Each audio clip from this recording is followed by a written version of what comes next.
કેન્દ્રની ભાજપ સરકાર સામે ખેડૂતો 4.5 વર્ષથી આંદોલન કરી રહ્યા છે. આ આંદોલન અત્યારે જે સમેટી દેવામાં આવ્યું છે એ ચોથી વખતનું આંદોલન છે.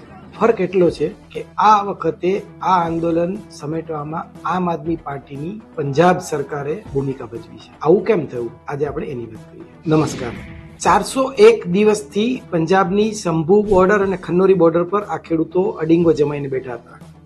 એટલી હદે કે આખા રસ્તા લગભગ 1 વર્ષથી બંધ હતા.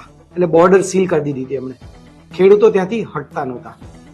કૃષિ મંત્રી શિવરાજસિંહ ચૌહાણ સાથે 19મી માર્ચે આની મિટિંગ હતી. એ સિવાય બીજા કેન્દ્રીય મંત્રીઓ પણ હતા અને વાટાઘાટો થઈ હતી. વાટાઘાટોનો કોઈ નિષ્કર્ષ નહોતો આવ્યો, પણ આ ખેડૂતો એટલે જગદીશસિંહ ડલ્લેવાલ અને બીજા આગેવાનો વાટાઘાટો કરીને પાછા જ્યારે એમના મૂળ અડીંગાના સ્થાને બોર્ડર પર બેસવા જતા હતા એ પહેલા જ એમને પકડી લેવાયા. ધરપકડ કરીને એમને અલગ અલગ જગ્યાએ મોકલી દેવામાં આવ્યા. એટલું જ નહીં, એ જ્યાં બેઠા હતા ત્યાં એમણે જે બેરિકેડ બનાવી દીધી હતી ઓલમોસ્ટ કાયમી પ્રકારની, એ બેરિકેડ પંજાબ સરકારે બધી હટાવીને બુલડોઝર ફેરવી દીધું.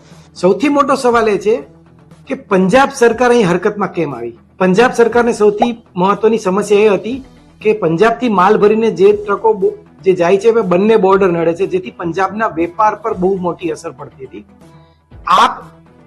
આમ આદમી પાર્ટી પંજાબના વેપારીઓને ખુશ રાખીને પંજાબ પોતાના હાથમાં રાખવા માંગે છે. આ મૂળ મુદ્દો હતો. માર્ચની શરૂઆતથી ખેડૂતો સાથે પંજાબ સરકારની વાટાઘાટો ચાલતી હતી. મુખ્યમંત્રી ભગવંત માન પોતે પણ વાટાઘાટ કરવા ગયા.